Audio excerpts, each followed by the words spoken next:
Hey guys, this is Elena with Glass Factory. I'm here with Benny from Avoid. Hey, What's going on? hey, how are you doing? I'm doing great. How about yourself? I'm doing pretty good. What's your Thursday looking like today? It's looking a lot like this. Nice. Just just going down the road. Oh, let me flip the camera. Nice. Well, cool. That's awesome. But first thing I noticed is that you guys are from Seattle or you're based in Seattle. Yeah, from Seattle. Cool. I just wanted to ask a couple of Seattle questions just because. Oh, please do, please do. So, where's your favorite place to eat in Seattle? What'd you think? Ooh, favorite place to eat in Seattle. I mean, I gotta go with right now, either Blazing Bagels or there's this restaurant in Redmond called Uba Tubas. Those are my two like best Northwest spots. That's awesome. I've heard of both, but I also have not been to both. And next time you're in the area, I highly recommend. Okay, I'm definitely putting it on my list because, yeah, I'm always looking for places to eat, especially places that are like gluten-free friendly. So, and that's Oh yeah, up. Blazing Bagels is your spot. They have Great. literally any sort of like option and like dietary option, and oh, it's the best. That's awesome. That's cool. Another thing that I've noticed in the local scene is the revival of rock and metal brewing in the background in Seattle in particular.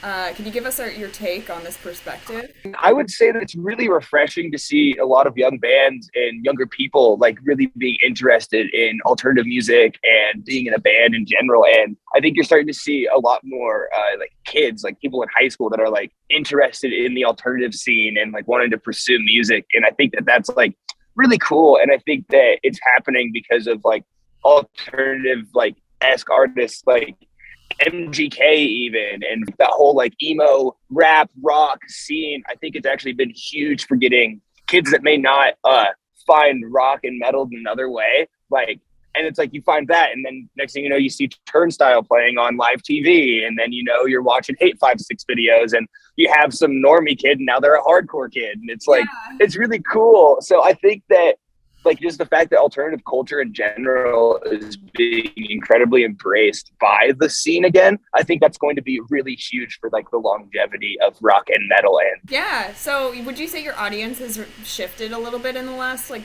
3 or 4 years, especially now that you're back on tour after a couple of years? our fan base definitely it actually hit a slightly older over the pandemic just because the channels that were really pushing the band hard were racing and Sirius XM Octane and all of that. So having that kind of come in, it was cool. Then when tours and shows started coming back, we were able to start like maybe getting back into like because we're all like in our young 20s, and so we're in the scene and we know that's where our friends and fan base lives, and so had like this older fan base kind of hit over the pandemic where then we get back into playing shows and getting back to like where our friends and then you're seeing a lot more younger people involved, and so it's like cool because like it's now to me it's becoming like it's like an all ages thing truly. And like I think the coolest thing that we've seen a few times now is like a family will actually make a trip to come see the show, and like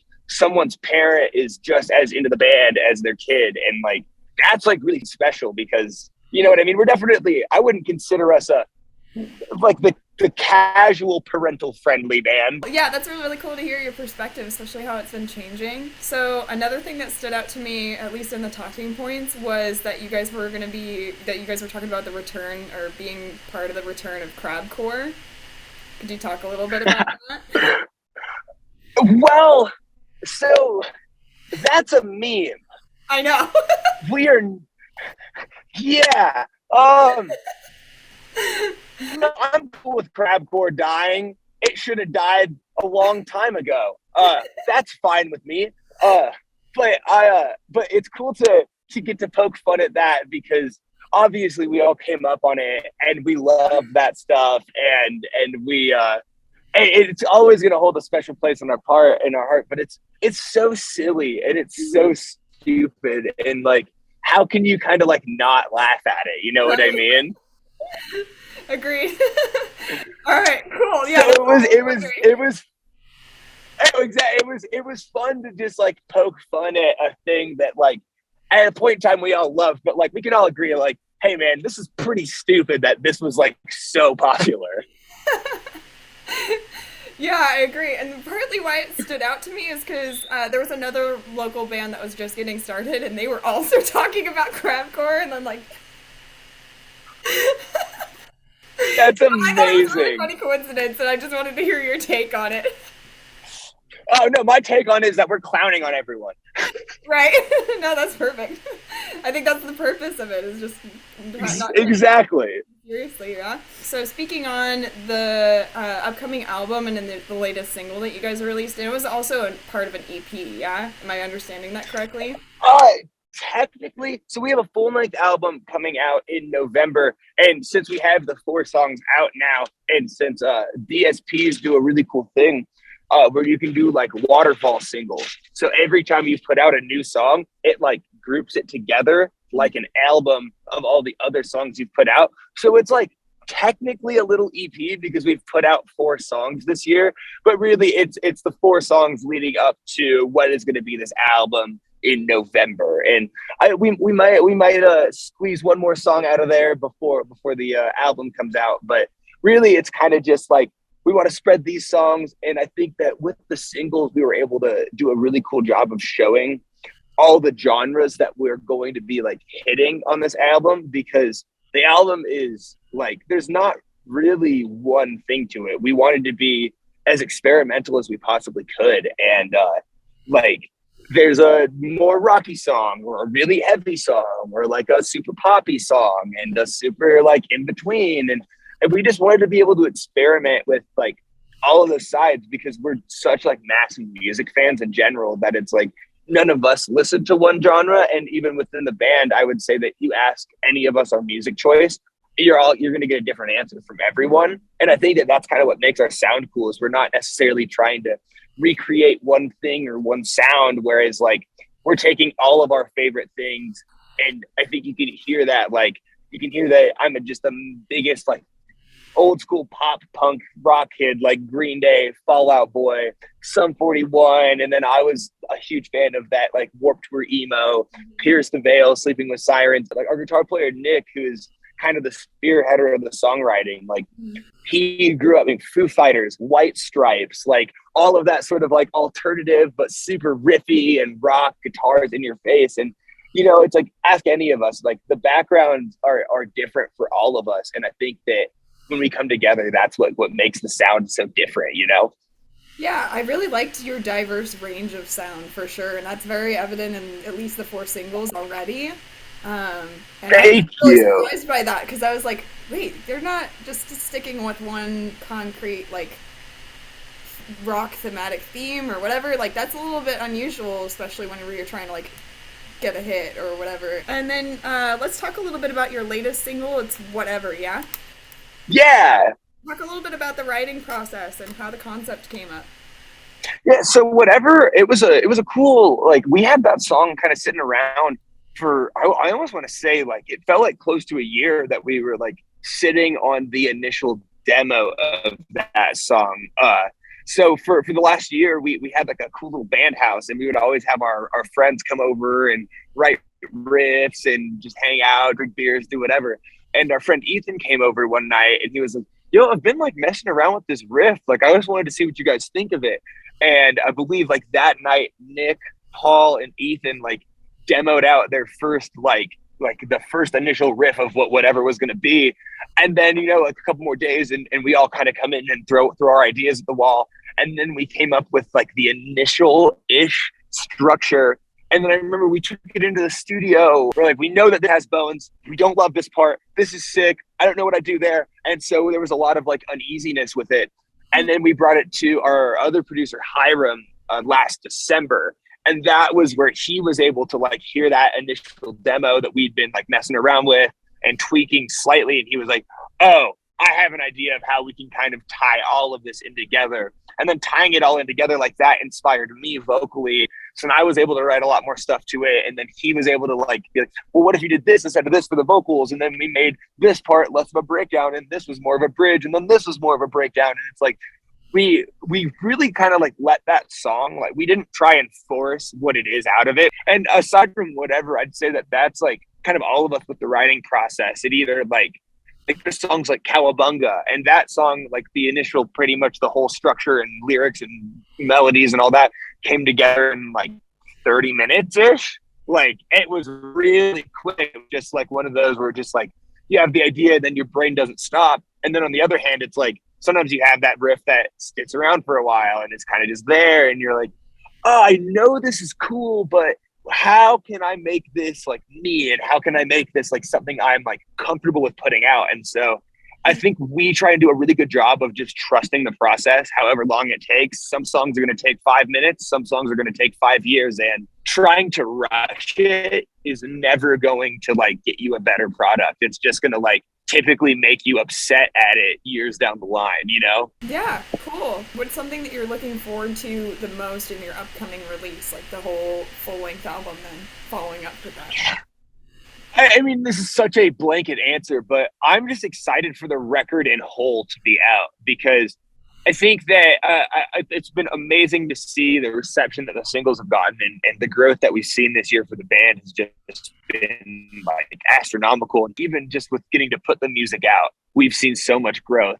And then like what I'm excited for though is I think that because we're obviously an incredibly tiny band, and I feel like we're also in a spot where people are like, what is this band gonna do?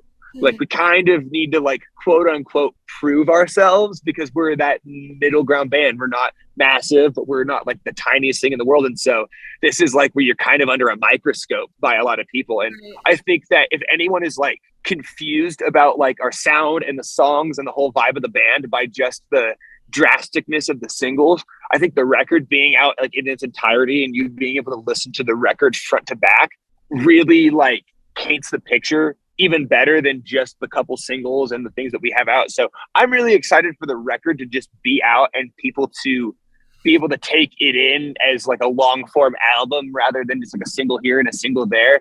And I even think that's like, if there's a song that maybe people like didn't like vibe with initially on release, like maybe in the context of the album and like hearing the other songs might like give it that other bit of perspective of like, oh, maybe the song doesn't suck, I just didn't expect that from them. And so yeah, I don't know, I think that having the record out is where I'm really excited, so that it's not just like, oh, I swear another heavy song's coming, or I swear a lighter song's coming. Take it for what it is, and if you like it, you like it, and if you don't, you don't. But then there's no, then it's out there and we don't have to prove anything anymore. It just is what it is. Yeah, for sure. And I think that's really cool. Is there any concepts, like concrete concepts that fit the entire album that you want to talk about that have like I would say that there isn't a concrete concept for the whole album, whereas every song kind of stands on their own. And I think that because that's kind of where Cult Mentality, the name of the album, comes from, is it's not necessarily like a concept album. And the other thing that I think is cool is that you ask everyone in this band what Cult Mentality is, they're also going to give you a slightly different answer. It's like, we are all kind of, we're doing this together, but it means a little bit different to all of us. But essentially Cult Mentality is just the mindset that you have to kind of do like anything you want to in life that's hard. And like, I mean, cults are weird, so like don't join a cult, I guess. But you know, like what makes people like commit themselves to a cult? Like you look at a cult from an outside perspective and it's like, that's kind of weird, but still people do it. And you're like so dedicated mentally to it. And so it's our kind of like play on words with that, of being like, we are so dedicated to this band and wanting to make it in music that it like might even be weird to the outside eye. But it's like Cult Mentality for us is just that mindset you have to get through all the bullshit, wake up and do something different every day towards your long-term goal. And take it out of music, I would say that Cult Mentality is what an athlete has to get to be a professional athlete, and what any professional artist or if you're a business guy, if you're, a fashion person, whatever it is, if you want to take your thing to the very top, I don't think you can do it without a sort of cult mentality. Yeah, that's a different perspective than I expected, which is really cool. So thanks for sharing. Yeah, of course. No, it's definitely like, and especially like coming from like the metalcore genre, like the cult branding is used in a very, in my opinion, very overdone and boring and dumb way. And like you replace the U with a V, and it's Yeah. just like, ooh, we're edgy, and like that to us is not what it's about. It's really, it's actually like it's more of a positive meaning. It's like, no, like you can do this. You just got to dedicate yourself to it. Yeah, that's cool, and that's like inspiring and uplifting too. So I'm looking forward to listening to the album, and then just speaking on the tour. What's some stuff that like some memories that have come up so far while you're traveling and stuff? You want to talk Yeah, well, about this has that? been like a cool tour for us because we kind of like did three different tours in like the course of a couple weeks. So Right. we came out here and did some shows with our new friends in Bad Omens, and just from initial like that first show with Bad Omens was so fun. I just feel like we clicked with those guys really well, and we have like the same sense of humor, and there wasn't like that awkward like day one getting to Mm. meet you like, hey, are you cool? It was just like the vibes were just like already there with Bad Omens. And then, so we Awesome. got to go from that. And then we did a few, yeah, it was great.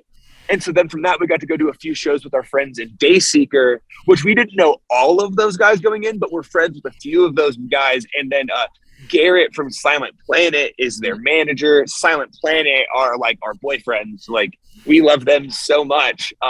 And so going into Dayseeker, it was again just like, oh, it's like I already know you guys. You know us. Like it's chill. So again, no awkward day one. It was just like boom vibes. And then we got to meet up with Silent Planet a couple days ago, which, like I said, those guys are actually our boyfriends. So it was literally just like a massive like 2 week summer camp for us, where we just got to go hang out with different friends for a couple days, and then another different couple friends, and it wasn't awkward. It wasn't weird. It was just like really fun.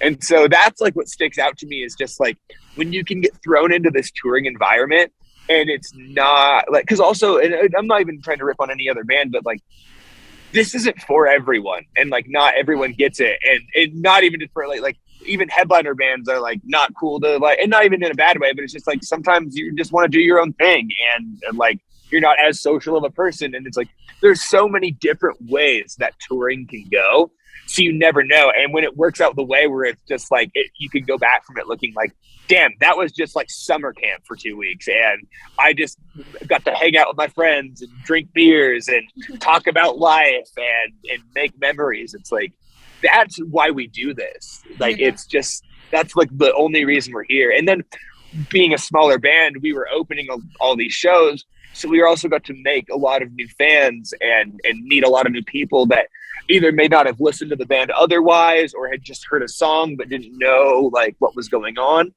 And that was another really cool thing, to just get to like meet so many new people, see like the fan base and the supporters like growing right in front of us. And it's like when we're doing tours like this, there's like a measurable growth that you can Mm. see in person, and that's insane, you know. That's cool. That's cool. What an exciting time. That sounds like a dream. Like that's Oh, what and we're just having so much fun. yeah, like that's what I want to hear about tour. Like exactly that. I hear that it's just not quite like that all the time. So it sounds like a really special It isn't. It isn't. And like honestly, we learned that when we were really young too. But Mhm. when we were like 16 or 15, started wanting to tour, all we thought about was that this just looks like summer camp all the time. And then when we kind of realized that that isn't the case for all the bands, I think we then doubled down on like, oh, if that's not going to be the case for everyone, that will be the case for us. And That's like when cool. I say that stuff, it's not even just me like trying to be nice to these other bands and like save our ass. It's like we genuinely feel that way about these bands and like actually have that much fun together. And I hope that that can be like, whether it's the fan base and even to like inside the industry to even other bands that might not always take touring like that. Like I hope that we can be an inspiration to like this can be fun and light and easy and not, because also like again, you are in my house right now. Yeah. I live in here with all of these guys. What the fuck am I gonna have an ego about? You know what I mean? Like this is like this isn't glamorous. This is fun and it's hard, and we do this because we love it. And so, yeah, it has to be fun, or to us, there's not even a point in doing it. For sure. Cool. Well, that's about all I had for you. Is there anything else that you want to talk about? I mean, no, I mean, you kind of covered everything. Like, that's like really what's going on right now. So that's like, the record's coming out and we're not going to stop partying. Well, it was super nice to meet you. I'll talk to you soon. Talk to you later. Bye.